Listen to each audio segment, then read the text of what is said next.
देखो इस क्वेश्चन को करना है। There are n stations between two cities A and B. A train is to stop at 3 of these n stations.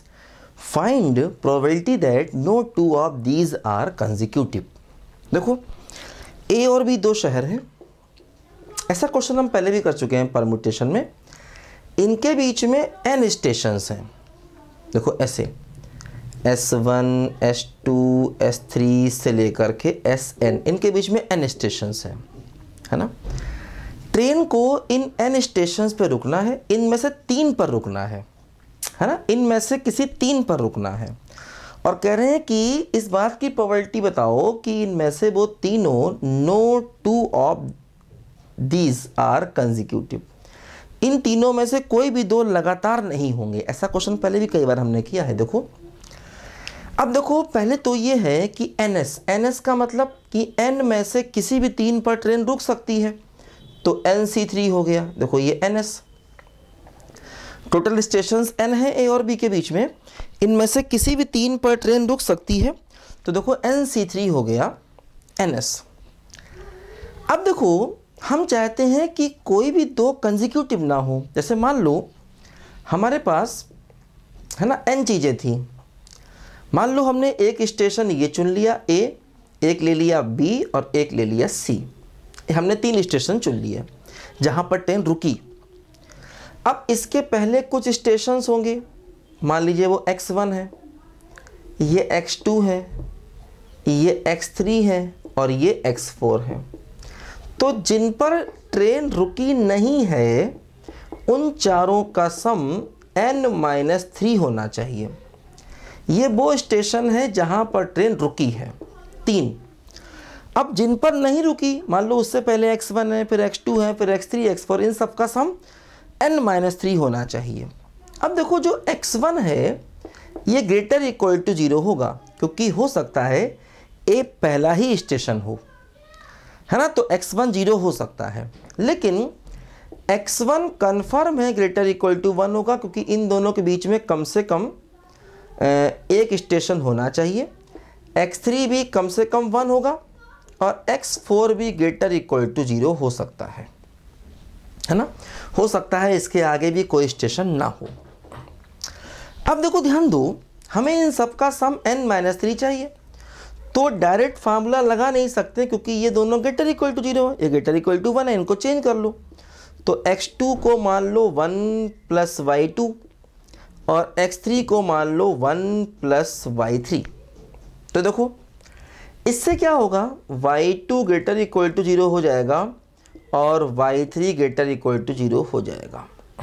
ठीक है, देखो अब ये सवाल बदल गया। X1 प्लस हो गया Y2 प्लस हो गया Y3 प्लस X4। देखो इन दोनों के बदले देखो कि 2 आएगा, 2 जाके उधर पहुंच करके n-5 हो जाएगा, है ना। क्योंकि X2 X3 की वैल्यू रखोगे तो 1 और 1 2 होगा, वो 2 उधर जाके माइनस करेंगे तो 5 हो जाएगा। अब इनमें तुम लगा सकते हो फार्मूला, क्योंकि हर एक वेरिएबल ग्रेटर इक्वल टू 0 है। देखो ये भी ग्रेटर इक्वल टू 0 है, ये भी ग्रेटर इक्वल टू 0 है, ये दोनों भी हमने ग्रेटर इक्वल टू 0 बना दिए, क्योंकि X2 जो है वो ग्रेटर इक्वल टू 1 है और X2 को हमने माना है 1 + Y2, तो Y2 ग्रेटर इक्वल टू 0 अपने आप ही देखो हो जाएगा। तो इसमें हम लगा सकते हैं, देखो डायरेक्ट फार्मूला क्या, n + R-1 CR-1। ठीक है, तो क्या बच गया, देखो n-2 C3 हो गया, है ना। n और ये r, n + R-1 CR-1, तो n-2 और देखो ये C3 आ गया। ठीक है, ये हमारा NE हो गया। NE मतलब 3 ऐसे स्टेशन सेलेक्ट करने हैं जहां पर ट्रेन रुके लेकिन वो कंसेक्यूटिव ना हो, तो ये NE आ गया। और देखो ये हमारा NS है, तो प्रोबेबिलिटी क्या होता है बोलो, NE/NS, मतलब n-2 C3 divide by NC3। ये क्वेश्चन का हमारे आंसर आ गया। अब देखो इसी को करने का मैंने एक शॉर्टकट तरीका बताया था। जैसे ऐसे समझो आप कि 3 जगह ट्रेन रुकी। अब देखो इसी को करने का एक शॉर्टकट तरीका मैंने बताया था। क्या देखो था कि मान लो ए बी सी 3 जगह ट्रेन रुकी और n-3 जगह ट्रेन नहीं रुकेगी। मान लो ये x1 x2 x3 से लेकर के xn-3, ये वो स्टेशंस हैं जहां ट्रेन नहीं रुकेगी, है ना। Stations where train not stop, ये वो स्टेशंस हैं जहां पर ट्रेन नहीं रुकेगी।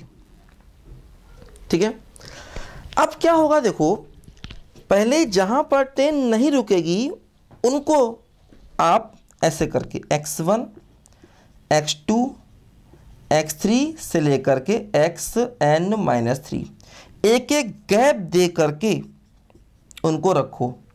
वो स्टेशन जहां पर ट्रेन नहीं रुकेगी, है ना, उनको गैप दे करके रखो। तो यहां से क्या हुआ, टोटल जो गैप होंगे, गैप जैसे ये n-3 चीजें हैं जो आपने यहां रखी, तो गैप जो है उनसे ज़्यादा होंगे, n-3 + 1 तो n-2 गैप हो गए, है ना। क्योंकि देखो ये n-3 चीज़ें हैं जो आपने रखी एक एक गैप दे करके, तो गैप उनसे ज़्यादा हो गए। अब n-2 गैप में आपको ये ए बी सी रखने हैं।